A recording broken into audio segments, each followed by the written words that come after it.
గీతతో కోట్ల మందికి దారి చూపించిన అతనికన్నా గురువెవరు?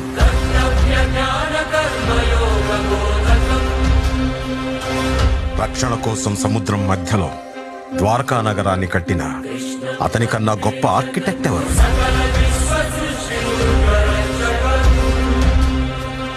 చూపుతోనే మనసులోని మాట చెప్పే అతనికన్నా గొప్ప సైకాలజిస్ట్ ఎవరు? వేణుగానంతోనే గోవుల్ని గోపికల్ని కట్టిపడేసే అతన్ని మించిన మ్యూజిషియన్ ఎవరు?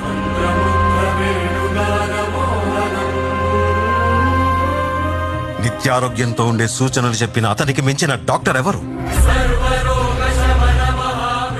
ధర్మం కోసం యుద్ధం చేయమని చెప్పిన అతన్ని మించిన వీరుడెవరు?